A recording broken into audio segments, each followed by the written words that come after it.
Thank you, everyone. This is a joint education and special call committee of the whole meeting. Today is Monday, March 15th, and it is approximately 12 p.m. Um, I am Darrell O'Quinn. I'm chair of the education committee. I'm joined by Councilor Clinton Woods, and Councilor Stephen Hoyt may also be joining us. And I want to start today's meeting by calling it to order, but also to wish Councilor Hoyt a happy birthday. He had a birthday over the weekend, so happy birthday, Councilor Hoyt, and to Miss Melba Langford, who also works in his office. With that, our first order of business today is to consider the minutes of the February 15th, 2021 meeting. If there are no additions or corrections to those minutes, we'll consider a motion to approve those as written. Yes, sir, Mr. Chairman. I had an opportunity to review the minutes and move approval at this time. I second. All in favor say aye. Aye. Aye. That motion passes. First up today is a virtual presentation on a literacy project for young citizens called Short the Squirrel. And with us, we have Attorney Okiendo and Monica Anderson and Dr. Dee Dupree. So whoever's going to be giving the presentation, you can proceed with that now.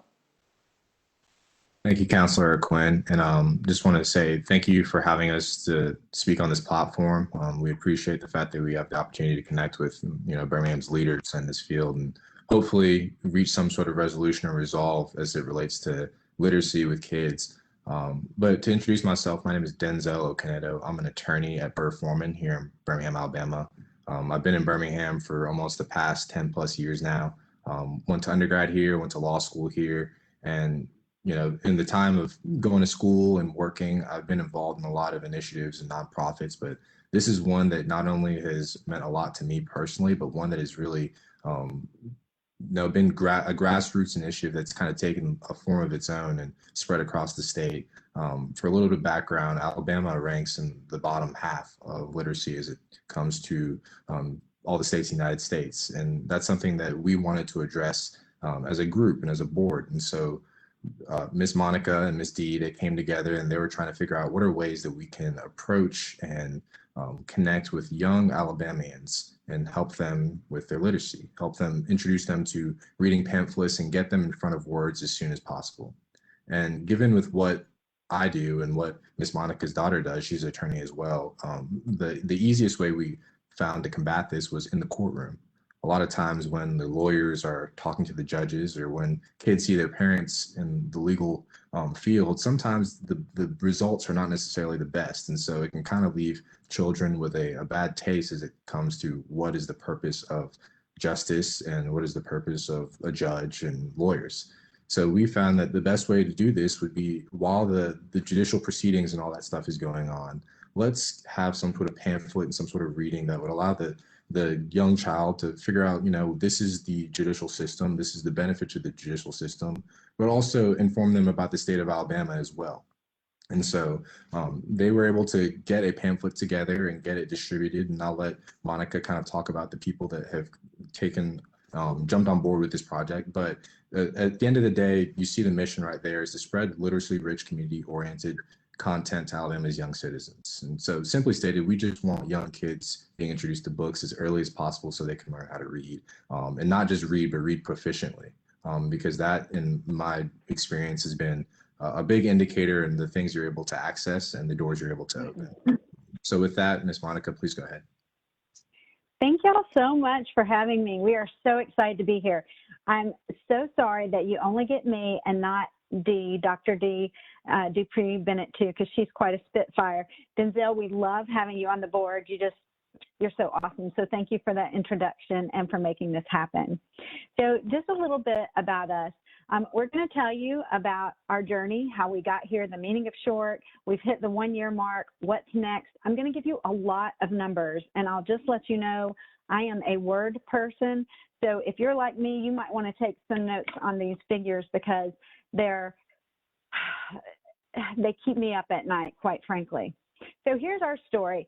Like Denzel said, this started out with Short in Court. You're seeing the pilot book right there, and you're seeing some social media from the Mobile's DA office. It did start there. It started by an observation by a Mobile assistant district attorney. I happened to give birth to her, and she was living at our house before she got married, and she'd come home and she'd be like, Mom, you would not believe all these kids that come to the courthouse and they have nothing to do. So they sit there for hours because electronics aren't allowed in the courtroom, and it's such a missed opportunity. They could be reading, but typically the demographic was not planning with books or snacks in the backpack. And I totally get that. I mean, perhaps they're at the courthouse because a family member is testifying or is on trial. Perhaps they are testifying. They could be there for a million reasons. Their adults could be there for a probate matter, many reasons to be at the courthouse.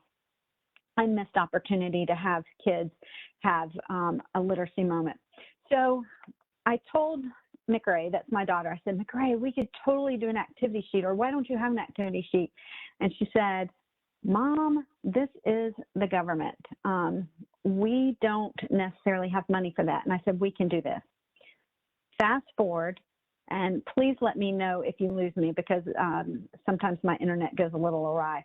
But she said, I went and stayed with Dee for an alumni meeting in Troy, Alabama, and I was telling Dee about it, who is an education professor at Troy. We talked long into the night, just like we were back in college, about this. And then we woke up the next morning. She was in the kitchen making her coffee. I walked in, she said, Monica, this needs to be a short, and the premise needs to be his superpower is reading, and he lives outside of the courthouse. And with that short, the squirrel was born. Now, Dee, as I said, is a professor. I'm a PhD student with a real job. This is my lunch break today, so thank you for letting me spend my lunch break with you. But we did so much research, and the statistics are just overwhelming.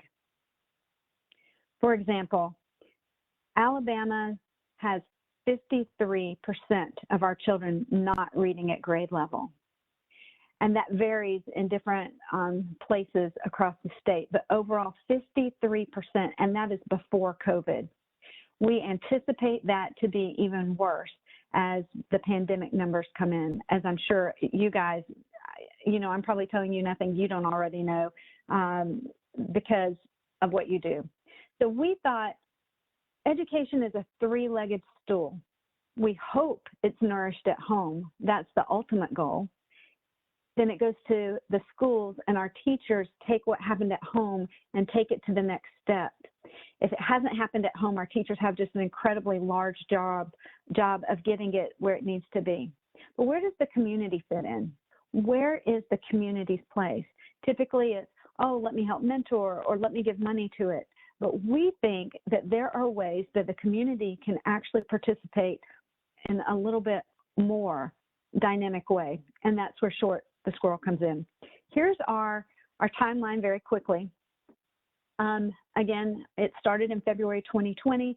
We piloted Short in Court, the first one, in courtrooms in Mobile, Pike, Baldwin, and Escambia counties, looking at a mix of metropolitan, urban, rural, a mix, a university town, all different things. That's how we were thinking. We got our nonprofit status established in late fall of 2020, and then we launched statewide actually in Q1, which was last week at the Alabama District Attorneys Conference. So Short in Court is now starting to go into all 67 county court systems. We turned one, and we did that with this huge reading pep rally that I'm going to talk to you about next. And we thought that Short in Court would be it. We figured that we would be one and done. We've actually had other states reach out to us for Short in Court. And Denzel has been so gracious to help us prep for a national launch. But first, we want to take care of Alabama. Alabama is dear to our heart, and that's where we want to start. And so we're looking to expand with Short Gets Sick, And I bring that to your attention because last week I was in Birmingham and was able to meet with Children's Hospital, and we're hoping, fingers crossed, I almost hate to say it, but I want you guys to know this could happen in your town, that Children's Hospital may pilot our Short Get Sick in an ER waiting room, because who we are serving are the children that there's no data on. We don't know how many kids come into the courtrooms. We know how many children are testifying, who are part of the foster system, who might be there because their parents are getting divorced, who might be a victim of a horrific reason that they have to be there. But we don't have statistics or any data for the siblings who come, for the other kids who come while family members are there. We have no data for emergency rooms, how many children are coming in while their brother or sister gets a cast on for that broken arm or has an ear infection, and there are other children sitting there. Again, those gaps of waiting time. And that's where we are serving. And we are very different than I think any other literacy organization that we found, although we supplement and we can partner very easily with other groups, because we are capitalizing on the fact that Alabama is a mascot-oriented state. We love our mascots, do we not? I bet some of you are thinking, oh yeah, Big Al, Abby, T-Roy, whomever was the mascot. And so we are going with that. And so I want to tell you that at the 1 year mark, we were able to bring our mascot to life. It, through a donation from a Montgomery City Council member, made all the difference in what we were doing. For what I do for work, a lot of it has to do with getting people to adopt change. And a lot of that comes from being able to see things. And so we took that theme with our mascot, and we realized that if the children see it in schools, then the children will adopt it when they are in the courtroom or the ER or the barber shop. Wherever we end up with Short gets sick, Short in court, Short gets a haircut, Short visits the bank, the opportunities are endless in our communities where there can be literacy grab-and-go packets, because these are consumable, which I will share in just a minute. You will see right here, just super quick, Auburn has picked us up as a potential research grant. If we get it, that will be huge. Only 5% who apply to that particular research grant get it. So feel free, prayers, wishes, we'll take them, and we'll find out in October. If that happens, and I bring this to your attention too, we've listed Jefferson County as one of the counties, one of the 5 counties that we would study. And we are doing this in correlation with the Alabama Literacy Act and the Children's Policy Council, which you're probably familiar with. Now, I know I'm going fast. I'll take questions at the end, so please think of those. So we had a giant birthday party pep rally, which was so fun and exciting. If you'll see here, Gary Brooks is in the corner of the screen. He is America's principal. He was educated at Troy. He also happened to be in my wedding, which is how we got them there free. And he was our draw. In fact, we had 1,246 teachers register for this. That is a number of over 22,000 Alabama children got to see the pep rally. We provided lesson plans with registered teachers. Now you're probably wondering, well, how many Birmingham City Schools children got to do that? Well, I'll tell you, out of your 22 schools, we had 6 of your schools represented and 9 teachers. That's not enough. The good thing is the video is still available, the lesson plans are still available, and it doesn't just have to be done during February 22nd. We're making our rounds around Alabama every February. We're going to have a reading birthday celebration to celebrate Short. Again, the whole purpose is to build awareness so that they will see the kit wherever they are in the community and grab it, because potentially their adults are not saying, oh, where can I find a free literacy kit when I go to the courthouse? We know that's not going to happen. Or when they walk into the emergency room with that sick little one who's got an ear infection, but then their older child has nothing to do. That parent's going to focus, or that adult will focus on the child who needs help, whereas the one that's waiting will see Short and know that he or she can go pick that up. And they're so excited because they've seen Short either on a video or virtual visit to their school, or in person, in Squirrel, as we call it, to their school. In fact, Short today is at the Dothan Rotary Club, which is why Dee and I are splitting this up. And so next year, when Short turns 2, Short's going to Mardi Gras. And so we're so excited about that. We have big plans, including being in the children's parade and passing out books by the Reading Fairy while Short rides along so that we can target that. But the video will be released for the whole state. So again, those numbers, that was 1,246 registered educators, over 22,000 Alabama students got to watch that. In Birmingham City Schools, that would have been 6 of your elementary schools registered and 9 teachers from those 6 schools.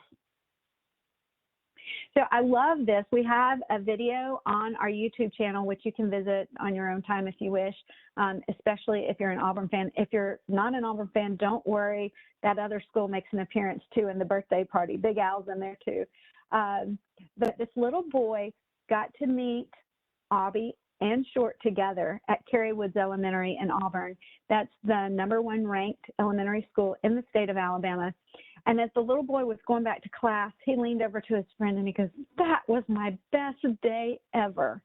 And that's exactly what we want these kids to have. We want them to think that whatever Short tells them about reading makes it their best day ever. Now, the important thing you should take away from our research on this is a brand icon, also known as a mascot, drives awareness for adults by 22%.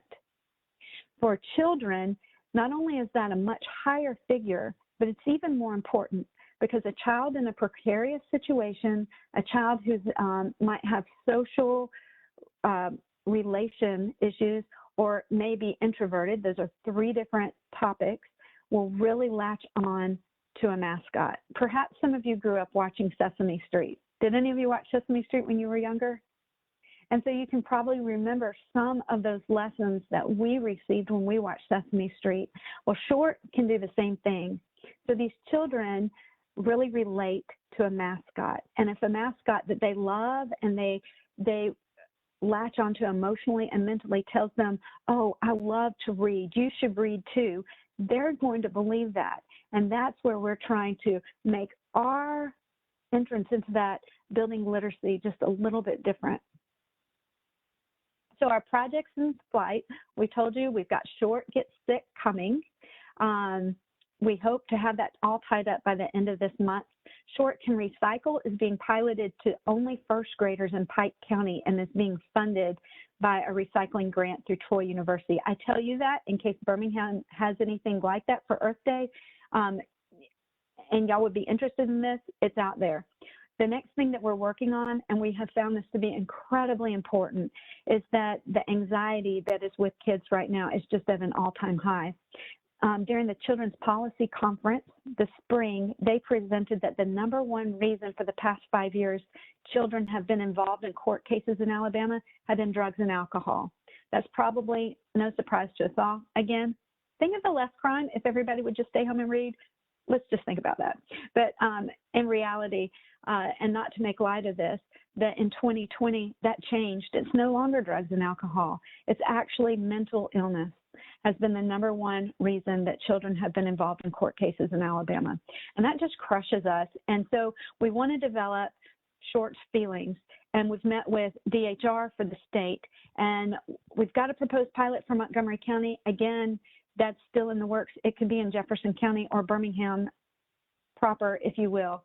And it's to be used in conjunction with Short in Court and victim services, but also with DHR, so that children could be able to identify what their feelings were. And so we're working on that, and I think it's going to be very clever and very good. One thing I haven't pointed out that I want to is that we have facts at the bottom of each page. They're in Spanish and they're in English, and they help explain what's going on while children are in court. So this is a fun page. These are the funny laws in Alabama. Did you know it's illegal to wear a blindfold while you're driving? I hope you are all aware of this now, so that when you go home today, that you will not wear a blindfold while you drive, or you can't wrestle a bear, or have an ice cream in your back pocket. That's a fun one.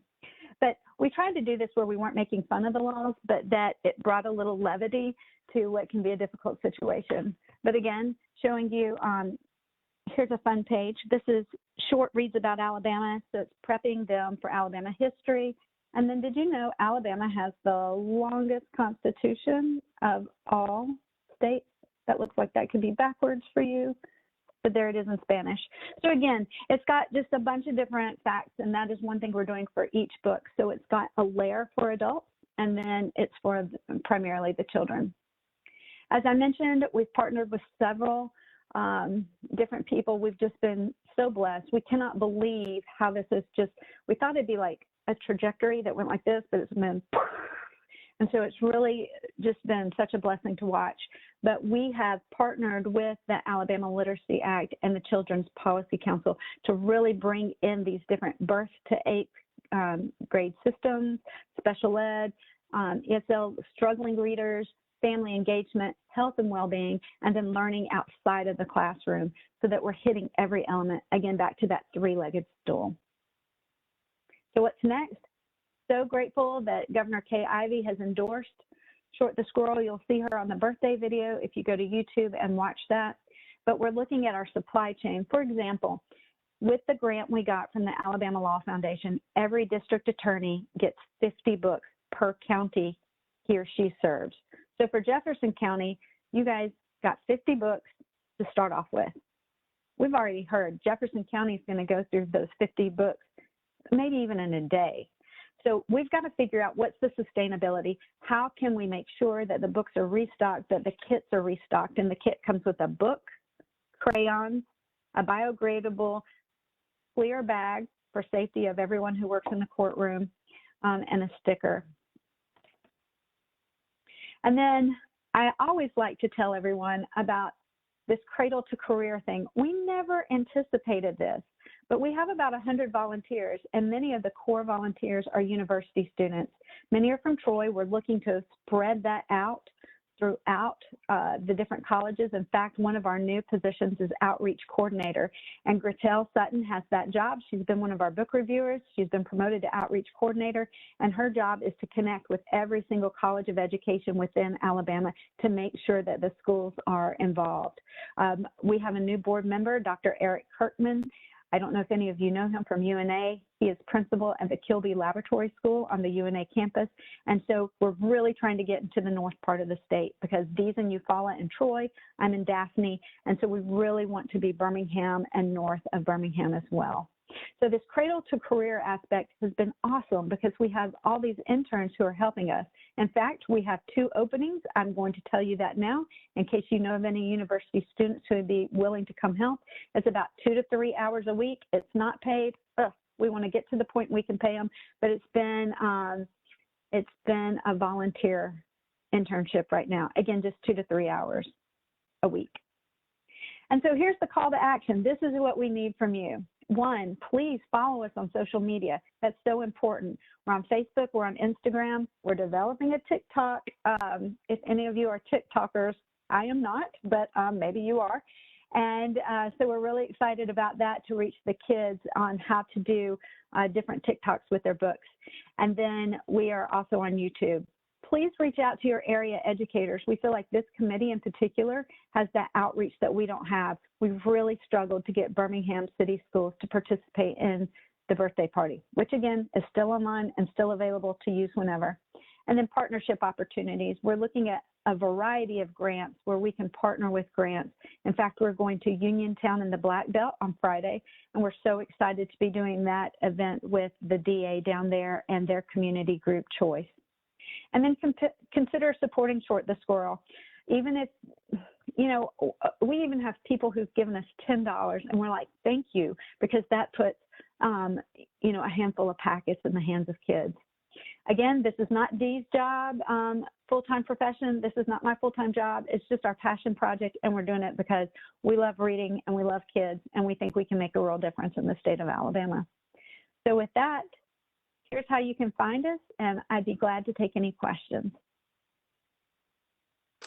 Thank you, Monica. We've actually had a few questions come in from folks during your presentation.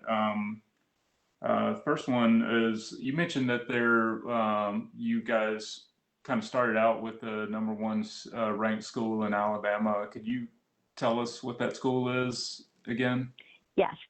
Yes, again, that's Carrie Woods Elementary. We were able to go there because the principal is one of my dearest friends. And at a time when nobody was letting us in schools because of COVID, but we had to get something out, she made it work. We were outside.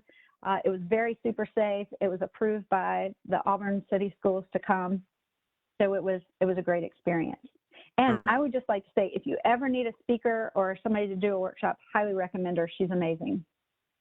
Okay, great. Yeah, and you also mentioned that there was a YouTube video. We got a question from one of our viewers who has tried to find that video on YouTube.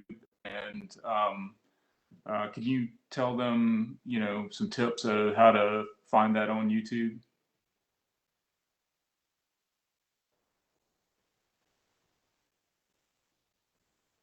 Did we lose Monica?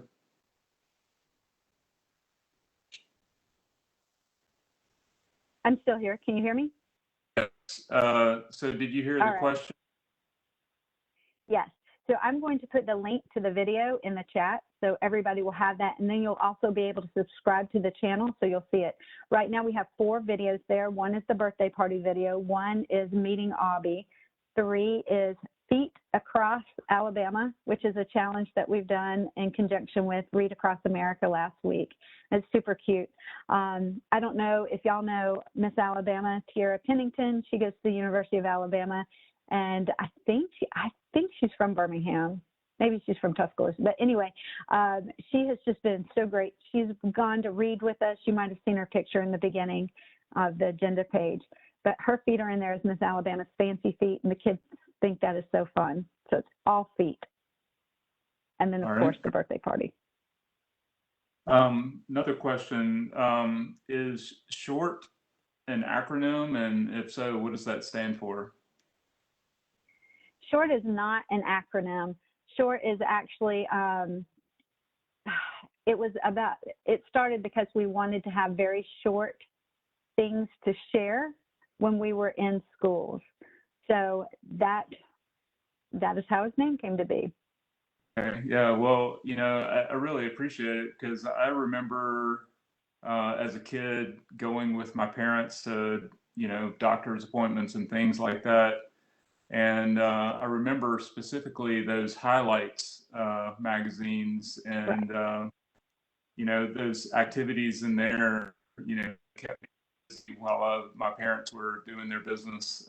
So this sounds, something like that has a very important civic and community impact. This next question is perhaps for you, Mr. Pinedo. How does the Alabama Literacy Act tie into this? Was that part of the motivation for, starting this initiative? So you broke up a little bit, but I think the question was, how did the Alabama Literacy Act play into this? Is that correct? Yes. Okay. So, and Kim, I'm going to ask Kim Garner, if you could please put that video link in the chat. I'm unable to get to it while I'm talking to the one that I sent you earlier. That's an overview, a 90-second overview that you guys can take and use with schools. But so the Alabama Literacy Act, we were not aware of it when we did this. And I think that is a really good question because it kind of shows through this entire process, everything that we've done, a door has opened that we never expected. And so when the Alabama Literacy Act was passed, it was at the same time that we were putting the details together for this, and we're like, what a blessing. Well, that's not coincidence. That was fate, that it was meant for us to be able to do this. And so we've jumped right on it. We've reached out to them. I think that's why Governor Ivey has been so supportive of what we're doing and vice versa. But again, we're just out there trying to make a difference with literacy. You probably see behind me, I get made fun of at work all the time. This is one of many bookshelves in my house, including my Nancy Drew collection up there that brought me so much joy when I was a kid. In fact, when I got in trouble, I was like, oh yeah, I'd love a spanking because, boy, that's over and I can go continue to do what I'm doing. Or send me to my room, perfect, because I'll just go up there and read. I was a very incorrigible child. So eventually my parents were like, okay, you can't read for an hour. That's your punishment. I mean, complete geek. So I just want other kids to have that same joy that reading takes you away from whatever you're in the middle of and takes you to other places. Awesome. Counselor Woods, do you have any questions? Yeah, I just want to chime in real quick. I'm kind of excited to hear about what you guys are doing. I know personally, like one of the priorities that I've had has been literally reading and literacy. We've given away about 1,000 or a couple thousand books over last summer and the fall, and so we're always working to increase, the literacy comprehension Right. of our students, and so.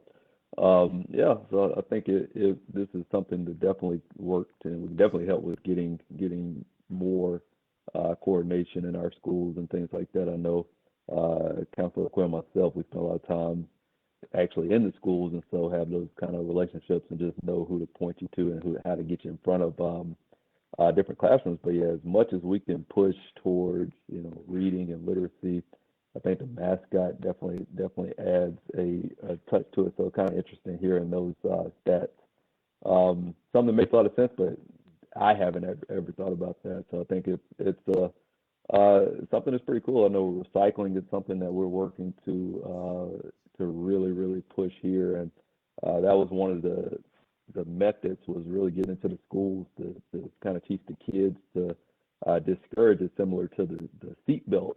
When I was growing up, everything was talking about buckling up. And so, the impact that had was whenever we were in the car with adults and they didn't have their seatbelt on, the kids were, put your seatbelt on, harassing them, and that changed behavior. And so, Yeah. I think the kids can be a really powerful tool in doing that. And so, yeah, we'll definitely, I've got the information, so we'll look at and really make sure we get connected with teachers and things like that, and would definitely like to get more information on what it takes to do a pilot and some of those things. But yeah, that's a major need. I mean, it's a hindrance to our students if they're not reading at grade level and not able to comprehend. And so, I'm all about anything that is working towards improving that. So, thanks for Councilor Quinn bringing this. But yeah, if there's whatever information you can get us kind of what it takes to actually implement a pilot, how big a pilot, needs to be and things like that. And there's opportunities on how we can get involved. Would love to get information on that. No problem. Well, And sure. and real quick, go ahead. if I can interject, one of the reasons I'm so drawn to this program is because it's not something that you can just put in a corner. It's not just short. You put it in the courtrooms. It's not just short. You're talking about recycling, like you mentioned, Councilman Woods. It's more so. I mean, it's so applicable to everything we do. I think back to when I was first asked to be on the board about a year ago today. It was in the summer, and we all know all the things that were going on in the summer. And so when I was drafting the national version, one of the things that I wanted to make sure that I included was that this is the United States is an inclusive country. We're made up of people from all different sorts of background, and when you look at the issues that were affecting us adults, these are things that could also be addressed for the target demographic of these books, the 4 to 9-year-olds. And these are things that, when you start at an early age, kind of like you were talking about with the buckling up the seatbelt, it carries on the older you get. You may not think about it. Oh man, Short was the one who told me that everybody's my brother and sister, but it's still stuck in there in your head. And that's one of the beauties of this program is that you can apply it to any sort of situation and not necessarily be political, but just teach life lessons, whether it's in the courtroom, it's in the office, it's in county hall, city hall. And so I'm just very grateful to be a part of this, and I'm glad to help in any way in terms of getting connected to council, the council and the principals and all that stuff. Right. Excellent. Well, thank you guys for the presentation. I know in particular that we will be very interested in the recycling aspect. I know Councilor Smitherman, who chairs our Public Improvements Committee, she's been especially focused on recycling programs, and I feel like she would be extremely interested in that aspect as well. So we will definitely be in touch. But thank you for your time and for bringing this information to us here in the city of Birmingham. It's much appreciated. Well, thanks so much for having me. I think Kim Garner did, I think I saw the YouTube link come through in the chat. And then Councilman Woods, one last thing about the Buckle Up. We totally have this awesome public service announcement that we want to get out, and that is turn on your closed captioning. So kind of like the Buckle Up, if people would just turn on their closed captioning as they're watching programming on TV, that would help drive literacy up too. So there's small things that we can do that cost no money, it doesn't cost anything to turn on your closed captioning, but it can make a big difference. So thanks for having me. If there's nothing else, I'm going to hop off and. Hang on one second. Councilor Hoyt has joined us, and I believe he has a question, and he's trying to. There we go. No, I'm good. I'm good. I just came in from vacation, so I just wanted to get as much as I could. Okay. But no. Yes, sir. Happy birthday. But thank you kindly. I appreciate that. Yes, sir. Yes. So thank y'all so much. Denzel, thank you. All right. Have a good day. Next up, we have. Y'all can see us down here, down in the South. All right. Bye-bye. A fishing trip. That's right. All right. Thank you. Next up, we have John Wright and Brent Furman from a new app called Cool Bus. This is something that we recently learned about. That is something that we think that will be helpful for parents, especially as they try to reintegrate, driving kids to and from school and after school activities. So we wanted to bring this before the Education Committee to help bring some awareness to what Cool Bus is trying to do. So Mr. Wright and Mr. Furman, you guys have the floor. Thank you guys for having us this morning. Kim, if you could make me the presenter, that'd be great, and I'll share my screen. Had a few technical difficulties this morning, so hopefully you guys can hear us and see us okay.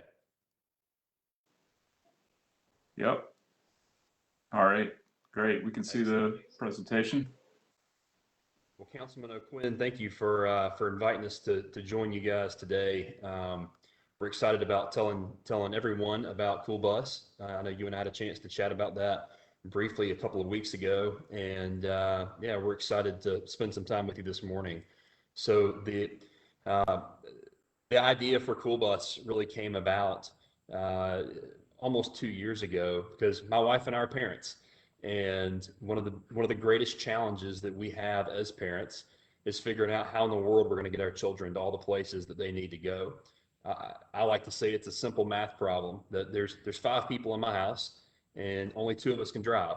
And so inevitably we end up with challenges, challenges getting kids to and from school, challenges getting kids to and from practice, from tennis, from dance, from all sorts of lessons, from tutoring. And so I'm a longtime entrepreneur. It's what brought me to Birmingham about 11 years ago. I like to say the only thing better than being born somewhere is that I actually chose to be here. So we made the choice to be in Birmingham, love being here, love the city. We're office down here at the Innovation Depot. And, my wife and I started saying, what could we do to help solve our own problem, but also meet some needs, not only in our community, but communities all over. And we, as we started kind of digging into the problem itself, it really was more than just a surface level inconvenience of getting kids around. We realized that, that I had a professor in college say that, quote Woody Allen, say that 80% of success is just showing up.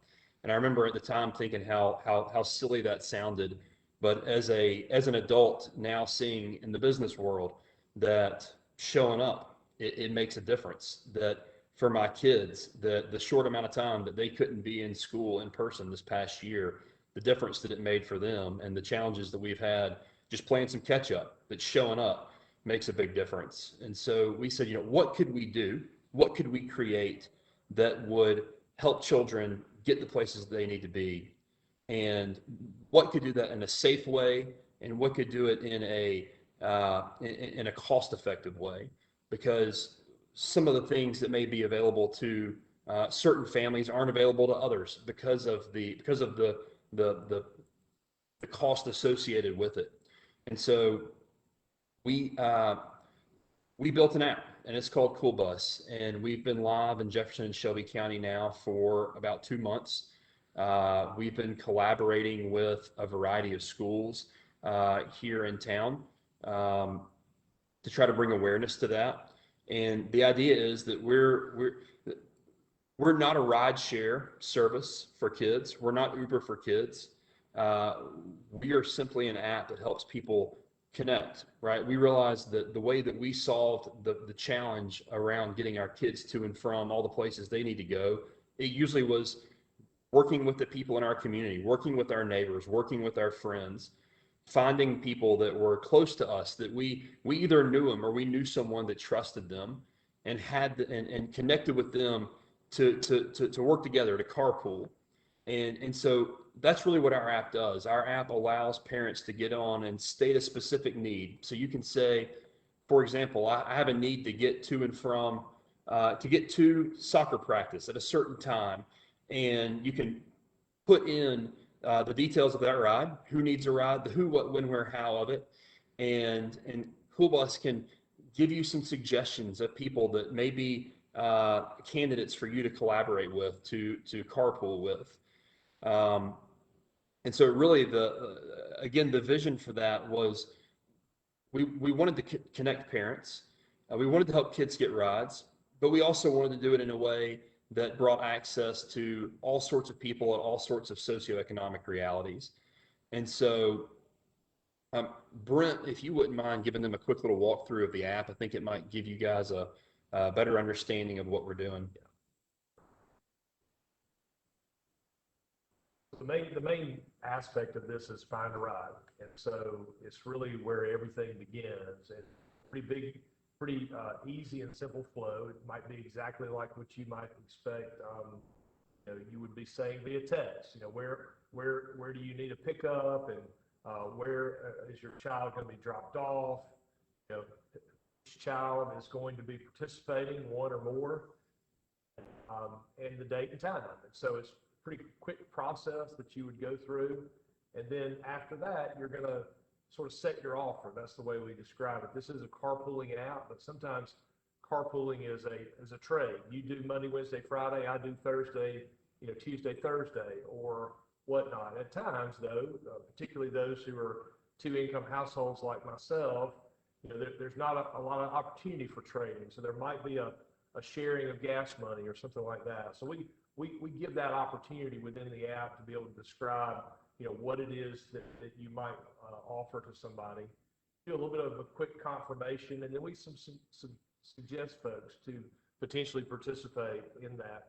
So as a parent, I have the opportunity to ask a select number of people that we recommend, and it's not just a face and a name, but we give details around how you overlap with this particular person, what your trusted connections might look like within the Cool Bus app, or how many overlapping contacts you have within your phone, and what other parties that have used them in the past might have thought of them from a ratings perspective. So it's really about giving you visibility into relationships that you have with these people, so that parents can help parents with solve a particular problem. It might be the same thing that you might do on the ball field the first day of practice. You're trying to figure out who you connect with, or who you know that they know, and see if you can figure out a way to carpool together. That's a lot of that is just natural, but this app is designed to help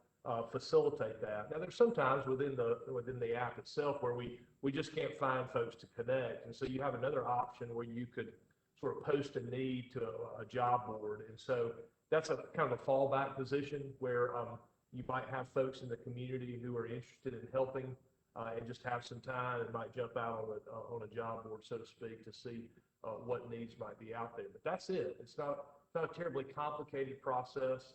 Certainly there's a reality where there's other things within the app that allows you to connect with other people or potentially to see stuff that you've already scheduled, some administrative things as well. But the core is really about, finding a ride. And so that's the flow that we wanted to show you real quickly. But that's it. That's all there is to it.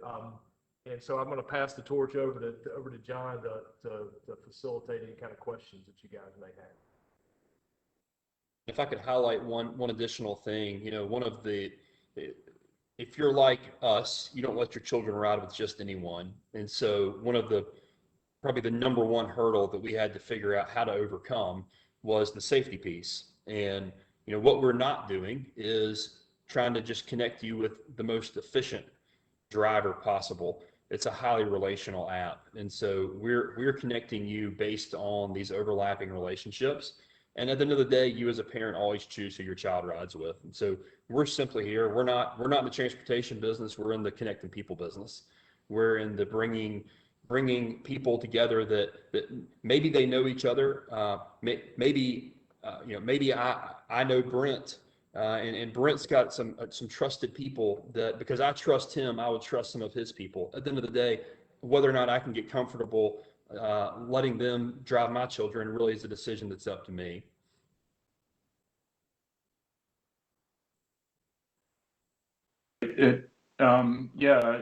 Another way of putting it is that Cool Bus is really a way for, the community to organize, community organizing app, if you will.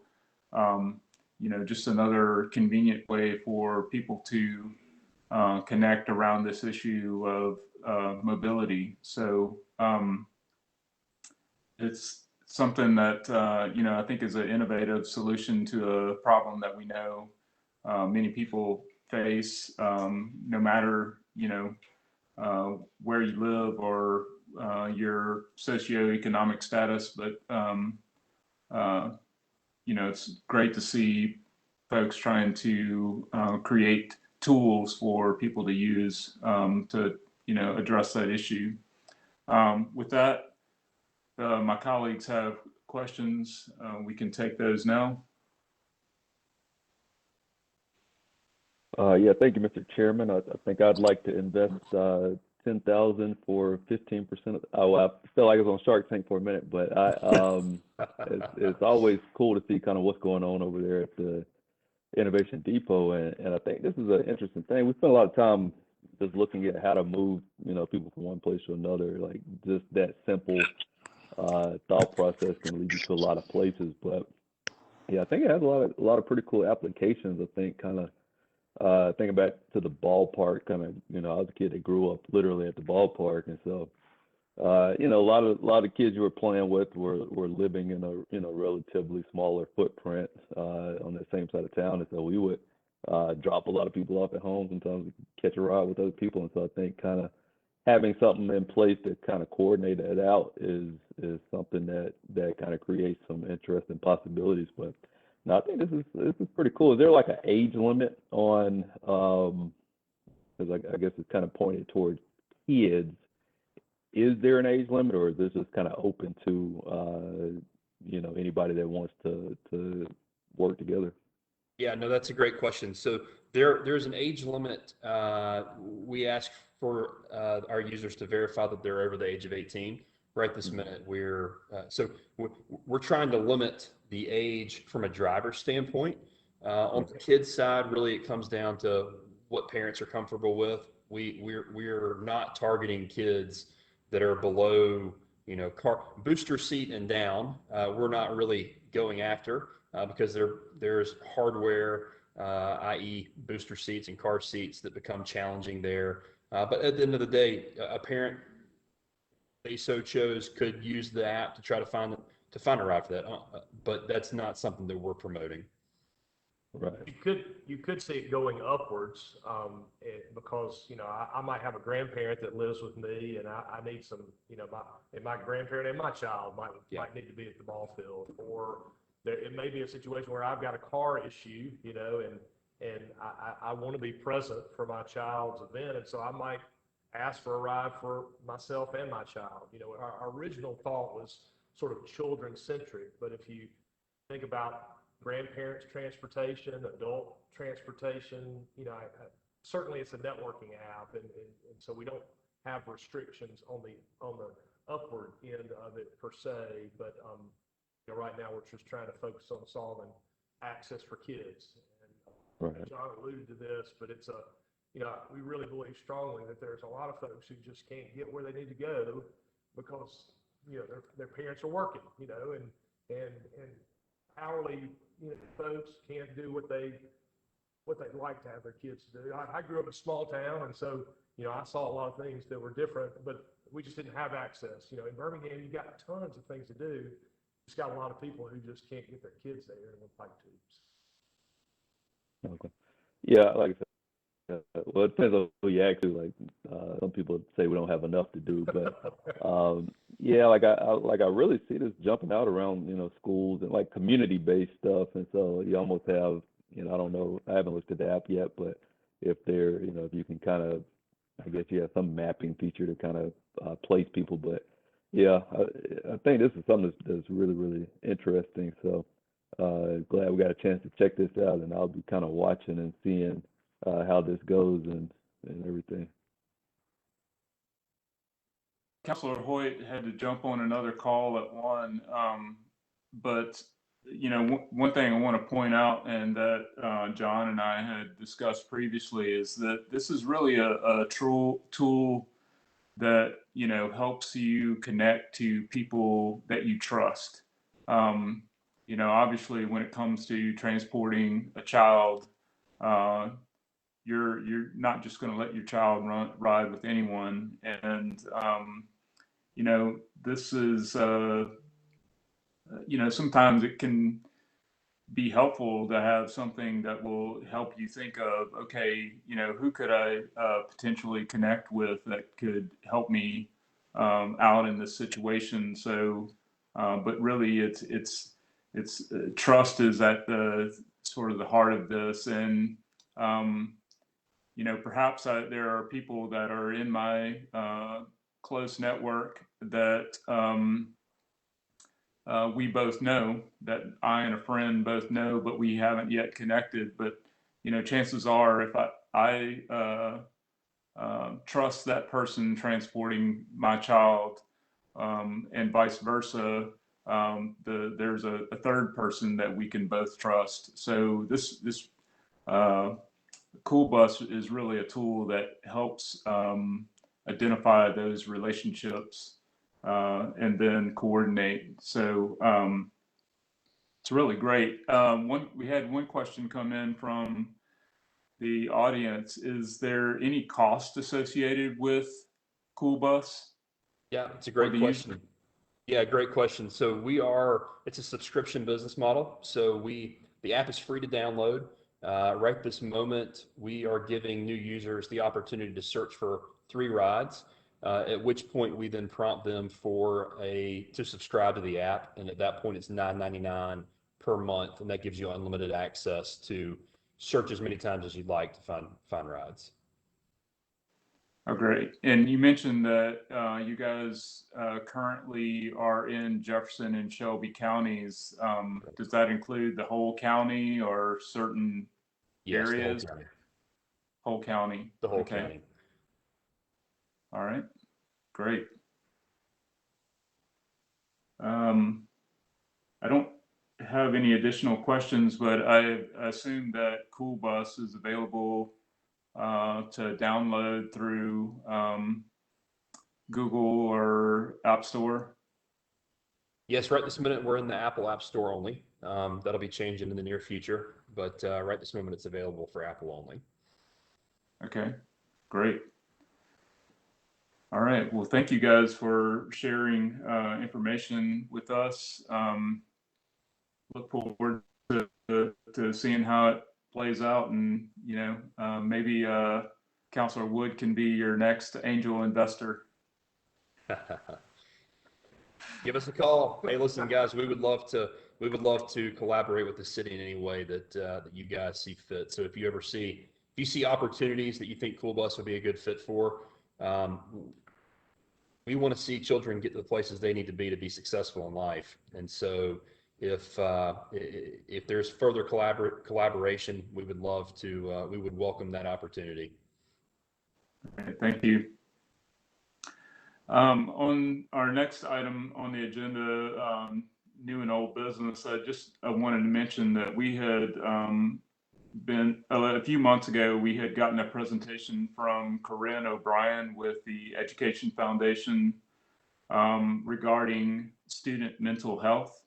And they had conducted a community survey, and she sent us some correspondence over the weekend indicating that sometime today, the Birmingham Education Foundation and Birmingham City Schools will be announcing 5 policies that they have come up with based on that community survey to address student mental health. So I'm sure that Birmingham City Schools and Dr. Mark Sullivan will be sharing that information at some point today, but wanted to call that to your attention. And one other item I wanted to mention is that Mayor Woodfin and I were able to recently tour the Pathways, which is downtown. It's a shelter for homeless children. And Pathways is starting a early learning program specifically for children experiencing homelessness. They will be able to, of course, work with their clients, but will also be able to accommodate children from other programs in the city of Birmingham. But it is a first of its kind program in the state of Alabama. It's, like any other early childhood education program, but it is specifically targeted to that demographic. They will be starting out being able to accommodate approximately 18 children and have a vision for growing that to a capacity of approximately 50. They reached out to Mayor Woodfin and I because they have a bit of a zoning issue in that they need to obtain licensing for a early childhood education center, and their current zoning is antiquated, and that needs to be amended. So they will have applied for change in zoning, and that will be coming before the council in the next few weeks. But really excited to see that program and share that information with the rest of my colleagues on the council. With that, do we have any other old or new business that we need to discuss? If not, we'll entertain a motion to adjourn. I move adjournment. Second, all in favor say aye. Aye. Thank you. We are now adjourned.